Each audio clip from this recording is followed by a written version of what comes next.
What happens when the ruthless head of the East Coast Syndicate meets the one person unafraid of his power? They say Leonardo Russo's son chased away 19 caregivers in 6 months. But Gareth wasn't just another nanny. He was an Omega, with a secret that could tear the underworld apart. The Russo estate sat like a fortress at the highest point of Benedict Road on Staten Island's exclusive Tot Hill. Behind the 12-foot wrought-iron gates and the perimeter of armed guards, the mansion was known to the FBI as the undisputed nerve center of the East Coast's most lucrative illegal shipping operations. But to the elite nanny agencies of New York City, it was known simply as the meat grinder. Leonardo Russo was an alpha of terrifying repute. At 34, he had seized control of the Russo syndicate, following a bloody internal war that left the old capos in the ground and his enemies fleeing for the Midwest. But his absolute power in the underworld starkly contrasted with his complete loss of control inside his own home. Ever since the tragic drive-by shooting in Bensonhurst that claimed the life of his Omega wife Clara 3 years ago, Leonardo's 6-year-old son, Leo, had become an uncontrollable terror. Leo wasn't just grieving, he was a traumatized, unpresented alpha pup who lashed out with teeth claws and sheer violence. He had sent 19 professional nannies packing in 6 months, some left with broken noses, others with shredded nerves, but all left in tears. Enter Gareth Pendleton. At 24, Gareth did not look like a savior. He was slender with soft hazel eyes and ash-blonde hair that always seemed to fall into his face. More importantly, Gareth was living a dangerous lie. He was an Omega masking his secondary gender with highly illegal military-grade scent suppressants imported from Eastern Europe. To the world, Gareth was a mild-mannered beta. He had to be.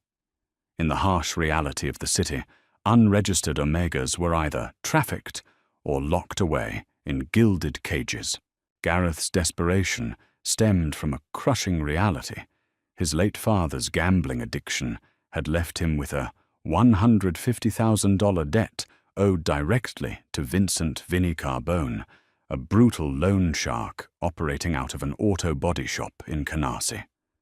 Vinnie had given Gareth a strict deadline, and the $12,000 a month salary offered by the Russo family was the only lifeline that could keep Gareth's legs from being broken. The day of the interview, the air inside the Russo mansion was heavy with the scent of dark cedar cigar smoke and pure, unfiltered alpha dominance. Leonardo Russo sat behind a massive mahogany desk in his study, his piercing dark eyes scanning Gareth's forged resume. You're 24. You worked for the Hendersons on the Upper East Side and the Gallagher family in Boston. Leonardo rumbled his voice, a low baritone that vibrated in Gareth's chest. Leonardo leaned forward, the tailored fabric of his charcoal suit straining against his broad shoulders. But you don't look like you can handle a dog, let alone my son. Leo is difficult. He put the last caregiver in the hospital with a concussion after throwing a marble bust down the stairs. Gareth stood perfectly still, his hands clasped behind his back to hide their trembling. The sheer proximity to an Enigma-class alpha was causing his suppressed Omega instincts to scream in submission, but he forced his posture to remain rigidly straight. With all due respect, Mr. Russo, physical strength isn't what your son needs. Gareth replied, his voice surprisingly steady. He is terrified. He's acting out because violence is the only language he sees getting results in this house. Softness does not equate to weakness. I can handle him. Leonardo's eyes narrowed. He took a slow drag from his cigar, blowing the smoke toward the ceiling. He was intrigued. Every other applicant had cowered, overwhelmed by his alpha pheromones. Yet this beta stood his ground completely unaffected, or so Leonardo thought. Before Leonardo could dismiss him, The heavy oak doors of the study flew open. Leo stood in the doorway, his face smeared with dirt, his small fists clenched. He locked eyes with Gareth, let out a feral snarl and lunged. In his hands was a heavy silver paperweight snatched from a hallway console table, which he hurled directly at Gareth's head. Leonardo surged to his feet with a roar, but Gareth didn't flinch. With fluid grace, Gareth stepped slightly to the side, catching the paperweight mid-air before it could shatter against the antique bookshelves. The room fell dead silent. Gareth knelt down, bringing himself to eye level with the panting, furious child. He placed the silver paperweight gently on the floor between them. "That was a good throw," Gareth said, calmly, his voice lacking any trace of fear or anger. "But if you wanted to play catch, you should have just asked. I'm Gareth." Leo blinked, completely thrown off guard. He was used to screaming, crying, and fear. He was not used to utter, unshakable calm. The boy took a step back, looking uncertainly at his father, and then back at Gareth. Leonardo slowly sank back into his leather chair, his gaze locked on the slender blonde man kneeling on his Persian rug. "You start today," Leonardo commanded. "You live on the 3rd floor. You have Sunday afternoons off. If you fail, you leave without a dime." "Understood," Gareth said, finally, allowing himself a small internal sigh of relief. He had the job. Now he just had to survive it. The first 3 weeks at the Russo estate were a grueling test of endurance. Gareth's life became a strict, exhausting routine of dodging Leo's tantrums, administering his own suppressants in the dead of night, and avoiding the intimidating heavy gaze of Leonardo Russo.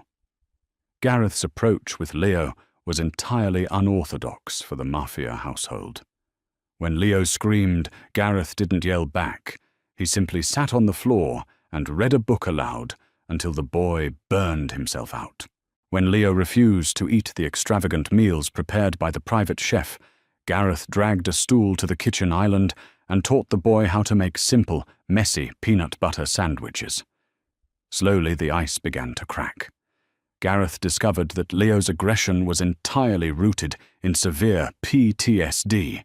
Loud noises, a slamming door, a car backfiring the heavy boots of the security detail would send the boy into a panic attack. Gareth began carrying a pair of noise-cancelling headphones, slipping them over Leo's ears at the first sign of distress, and holding the boy until his breathing steadied. For the first time in 3 years, laughter echoed in the halls of the Tot Hill mansion. Leonardo noticed. The ruthless mob boss, who usually spent his days orchestrating illegal imports at the Red Hook terminals, began coming home earlier. He found himself standing in the shadows of the hallway, watching Gareth and Leo build forts out of expensive couch cushions.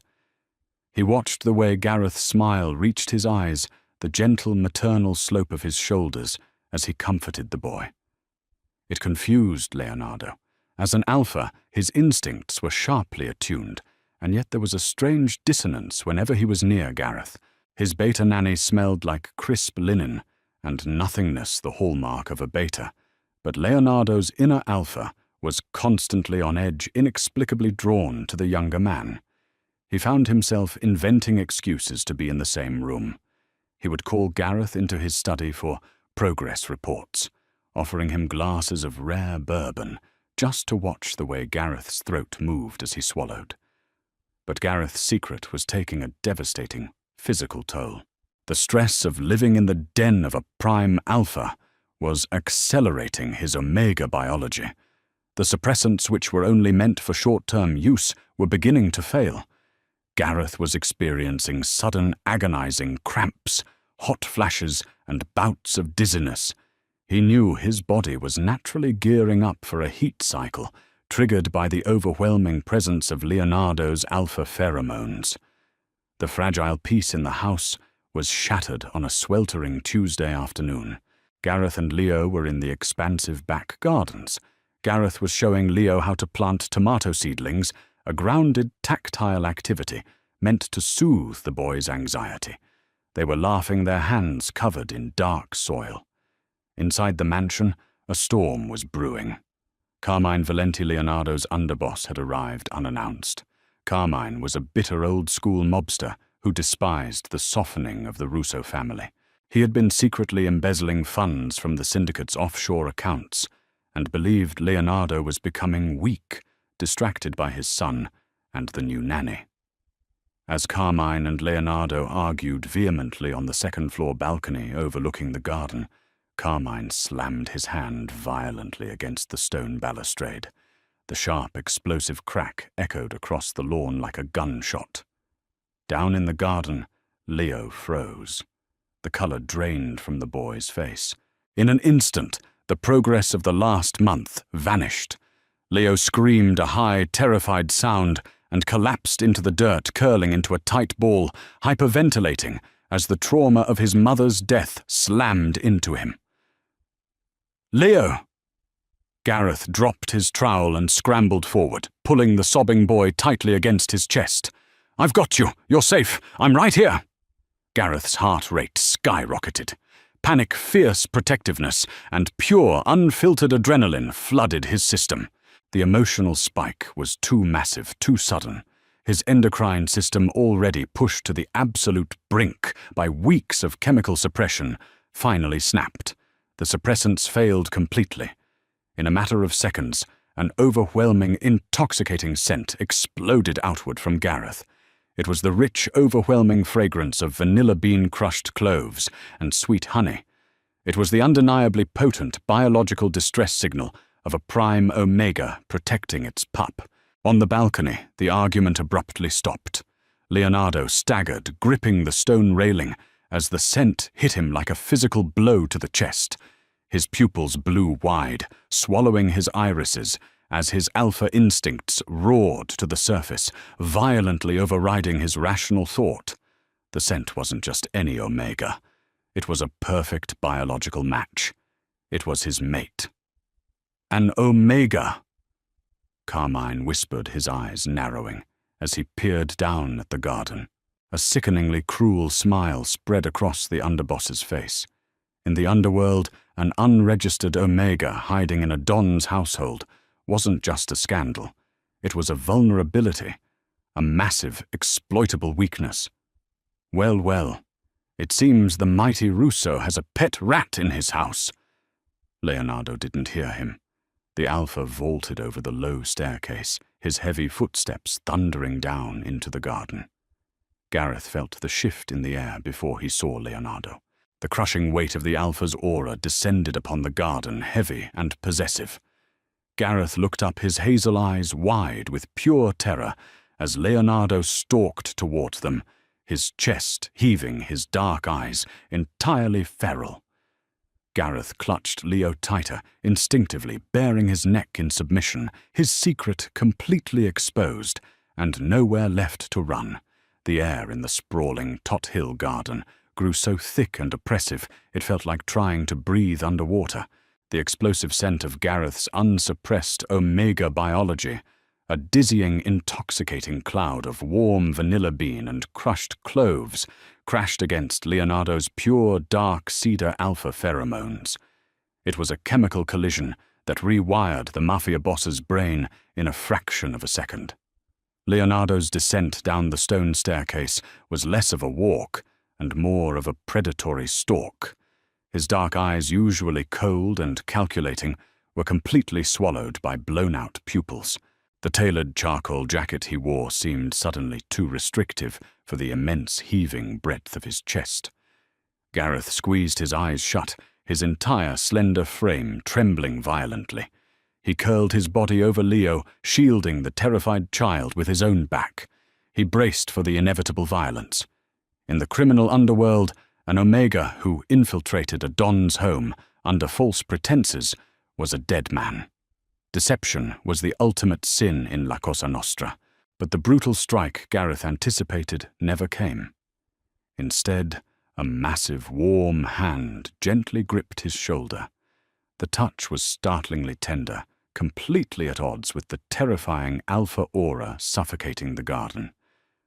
Gareth slowly opened his eyes, and looked up. Leonardo was on his knees, in the dirt beside them, completely ignoring his ruined trousers. The Mafia boss wasn't looking at Gareth with rage. He was looking at him with an intense, burning reverence. "You," Leonardo breathed his baritone voice, a ragged, rumbling purr that vibrated directly into Gareth's chest. "It's you." Before Gareth could process the words, a harsh, mocking voice cut through the heavy atmosphere. Carmine Valente had descended the stairs, a cigar clamped between his teeth and a sneer twisting his weathered face. "I knew there was something wrong with him." Carmine spat his hand instinctively, dropping to the custom 1911 pistol holstered at his waist. A filthy lying Omega playing dress-up. He's probably a spy for the Lucchese crew Dom. "Move aside. I'll put a bullet in his head, and we can get a proper clean-up crew." A deafening, inhuman snarl ripped from Leonardo's throat. It was a sound of pure, unadulterated alpha dominance, so powerful that it forced Carmine to his knees instantly. The underboss clutched his chest, gasping for air, as Leonardo's pheromones spiked into a weaponized aura of command. Leonardo stood up, placing his large body entirely between Gareth and Carmine. The Don of the East Coast Syndicate drew his own weapon with terrifying speed, aiming the barrel directly between Carmine's eyes. "If you ever speak of my Omega that way again," Leonardo said, his voice dropping to a lethal, icy whisper that chilled the summer air, "I will cut your tongue from your mouth and feed it to the stray dogs in Red Hook. Get off my property, Carmine. Now." Carmine, pale and sweating under the sheer biological pressure, scrambled backward. He shot one last venomous glare at Gareth before turning and fleeing toward the heavy wrought-iron gates. The underboss was humiliated, but more dangerously, he saw an opportunity. Leonardo Russo was no longer thinking like a mob boss. He was thinking like a protective, instinct-driven mate. That made him vulnerable. As soon as Carmine's black SUV peeled out of the driveway, Leonardo holstered his weapon and turned back to Gareth. Gareth's condition was deteriorating rapidly. The catastrophic failure of the military-grade suppressants was triggering a violent, chemically induced heat crash. A fever was visibly burning through his veins, flushing his pale skin a deep, dangerous crimson. His chest heaved as he struggled to pull air into his lungs, his hazel eyes completely glazed over with pain and the overwhelming need to submit to the alpha before him. "Gareth," Leonardo murmured easily, scooping the delicate Omega and the clinging, wide-eyed Leo into his massive arms as if they weighed nothing at all. "I've got you. You're safe. I'm taking you inside."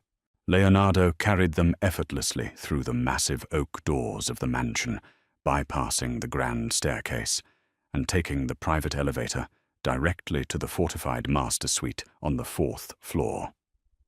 The suite was a massive, heavily armored sanctuary, bulletproof glass, reinforced steel doors, and sweeping views of the Verrazzano Narrows Bridge. Leonardo laid Gareth down on the center of the massive king-sized bed. Leo, sensing that his beloved caregiver was unwell, refused to leave, curling up tightly against Gareth's side. Leonardo didn't stop him. Instead, the Alpha Don paced the length of the room, dialing his most trusted, Capo Tony the Hammer, Rizzuto. "Tony," Leonardo barked into the phone, "lock down the estate, double the perimeter guards. No one gets in or out without my explicit order. And I want a secure medical detail on standby. Bring Dr. Rossi." Gareth let out a soft, pained whimper, clutching the heavy silk sheets. The sound shattered Leonardo's composure. He threw the phone onto an armchair and rushed to the bedside, kneeling, so he was eye-level with the suffering Omega. "Why?" Leonardo asked softly, reaching out to brush a damp strand of ash-blonde hair from Gareth's forehead. The contact sent a jolt of electricity through both of them, a spark of pure, undeniable mate compatibility. "Why hide what you are? Do you have any idea how dangerous those black market suppressants are? They could have stopped your heart, Gareth. Tears spilled from Gareth's hazel eyes. The biological urge to bare his soul to his alpha overrode any lingering fear. I had to. Gareth choked out his voice, barely a whisper. My father. He owed Vincent Carbone 150,000. Vinny gave me two choices: pay it back in 6 months, or he would sell me to an underground breeding ring in Macau. No one pays a beta a 12 grand monthly salary. I had to fake it, Mr. Russo. I had to survive. A terrifying, profound silence fell over the room. Leonardo's expression went completely blank, but the scent of dark cedar turned sharp, bitter, and overwhelmingly violent. The very idea that a filthy loan shark from Canarsie had threatened his mate, had forced his brave, gentle Gareth to poison his own body just to stay safe, unlocked a level of rage Leonardo hadn't felt since the day he took over the syndicate. Vinny Carbone is a dead man, Leonardo stated. It wasn't a threat, it was an absolute, unchangeable fact. He leaned forward, pressing his forehead gently against Gareth's burning skin. You do not owe anyone a single dime. You belong here.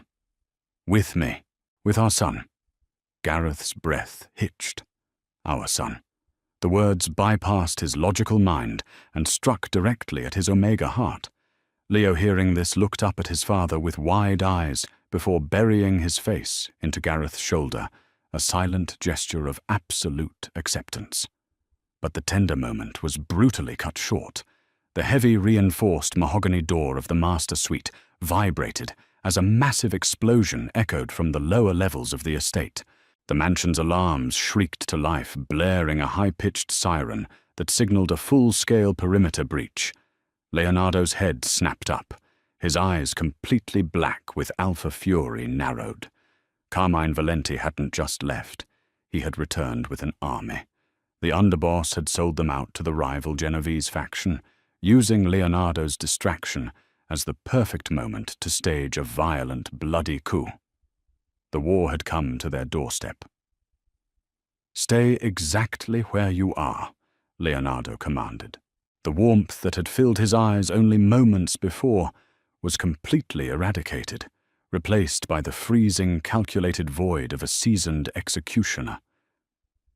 He moved swiftly to the corner of the expansive master suite, pressing his broad palm against a biometric scanner seamlessly integrated into the oak paneling. The wall hissed, sliding open to reveal a heavy steel vault door. Leonardo keyed in a 6-digit passcode, hauling the heavy door open to expose a fortified panic room stocked with tactical gear camera monitors and secure communication lines. Gareth, get inside. Take Leo, Leonardo ordered. He reached into the weapons rack, grabbing a custom fully automatic tactical rifle and chambering a round with a sharp metallic clack. Gareth, fighting through the blistering haze of his encroaching heat, forced his trembling legs to move. The raw maternal instinct to protect the unpresented pup beside him gave him a brief surge of superhuman strength. He grabbed Leo's small hand, pulling the terrified boy into the safe room. As Gareth crossed the threshold, he looked back. Leonardo was strapping a Kevlar tactical vest over his ruined tailored shirt, looking every inch the ruthless, lethal Mafia Don the underworld feared. Leonardo! Gareth gasped, his voice trembling. It was the first time the Omega had dared to use the Don's given name. Leonardo froze. He crossed the room in 3 massive strides, grabbing Gareth by the waist and pulling him flush against his broad chest. Leonardo's mouth crashed down on Gareth's in a bruising, desperate kiss. It was a promise, a brand, and a biological anchor all at once. Gareth melted into the embrace, his potent vanilla and clove pheromones wrapping around the alpha like a protective shield. Lock the door from the inside, Leonardo whispered fiercely against Gareth's lips. Do not open it for anyone but me. I will be right back, my heart. I swear it. The heavy steel door slammed shut, the locking mechanism engaging with a heavy, final thud.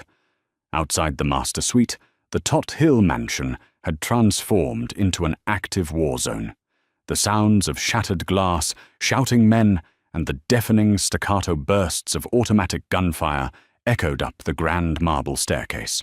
Carmine had brought nearly 40 heavily armed mercenaries from the Genovese payroll, betting everything on overwhelming the Russo loyalists before Leonardo could rally his defenses. It was a fatal miscalculation. Carmine had planned for a Mafia Don. He had not planned for an Enigma Alpha defending his newly found mate and his pup. Leonardo kicked open the stairwell doors, unleashing a devastating, precise hail of gunfire onto the advancing mercenaries. He moved like a shadow, a terrifying spectre of vengeance, fueled by the intoxicating scent of vanilla that still clung to his clothes. Every time a mercenary aimed at him, Leonardo was already a step ahead, neutralizing the threat with cold, brutal efficiency.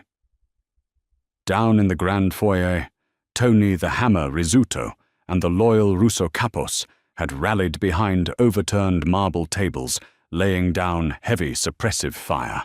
When they saw their Don descend the stairs, an absolute unit of unstoppable violence, their morale surged. "Push them back!" Tony roared, firing his shotgun into the chest of an advancing soldier. "Nobody touches the Don." The firefight was bloody and chaotic, tearing through priceless Renaissance paintings and shattering antique chandeliers, but it was entirely one-sided. Driven by absolute primal instinct, Leonardo tore through the invading forces. He was looking for one man. He found him attempting to slip out the back doors through the expansive kitchen. Carmine Valenti was sweating profusely, frantically, reloading his pistol. The coup had failed miserably. Leaving so soon, Carmine spun around, raising his gun, but Leonardo was faster. A single shot rang out from Leonardo's rifle, shattering Carmine's right kneecap. The older mobster screamed, collapsing onto the imported tile. Leonardo walked slowly out of the shadows, slinging his rifle over his shoulder and drawing a serrated combat knife. "You brought a war into the house where my mate and my pup are sleeping?" Leonardo stated, his voice a lethal whisper. "He's a liability, Dom." Carmine spat, coughing up blood. "An Omega will make you soft." "You're wrong," Leonardo replied, hauling the traitor up by his lapels. "He gave me something worth burning the world down to protect." With a swift, brutal motion, Leonardo ended the underboss's life. The invasion was over. Leonardo sprinted back up the stairs, keying the override code into the panic room scanner. The steel door hissed open. Inside, Gareth was curled on the floor, holding a sleeping Leo tightly. The boy was completely oblivious, wearing heavy noise-cancelling headphones. Gareth, however, was shaking violently, the heat fever threatening to consume him. Seeing Leonardo covered in dust and blood, smelling of dark protective cedar, shattered Gareth's final walls. He let out a desperate keen, reaching out. "Leonardo," he whimpered. Leonardo cast his weapons aside, pulling Gareth into his lap. "I'm here." Gareth tilted his head back, exposing his delicate scent gland. "Claim me," he pleaded, tears slipping down his cheeks. "Please." With a possessive growl, his eyes flashing feral gold, Leonardo sank his teeth into Gareth's neck. A rush of pure alpha pheromones flooded Gareth's system, completely overriding the toxic shock of the suppressants. The agonizing fever broke instantly, replaced by a profound warmth. The mating bond snapped perfectly into place. 6 months later, the Russo syndicate was untouchable. Vincent Carbone's Canarsie shop had mysteriously burned down, and the debt was erased. On a sun-drenched Sunday, Leonardo stood on his balcony watching the gardens below. Gareth, wearing an elegant silk shirt that revealed his mating mark, was laughing as he tossed a baseball with a happy, thriving Leo. Gareth caught the ball and smiled up at Leonardo. The Omega had walked into the lion's den to survive, but ultimately he had tamed the lion and conquered the underworld. What an incredible journey. Gareth stepped into the dangerous Russo estate just trying to survive, but his pure Omega heart ended up saving a traumatized pup and claiming the East Coast's most ruthless alpha. Leonardo and Gareth proved that true strength isn't just about power. It's about love, family, and fierce protection. If you loved this intense Mafia Omegaverse romance, make sure to hit that like button, share this video with your friends, and don't forget to subscribe for more epic audio dramas.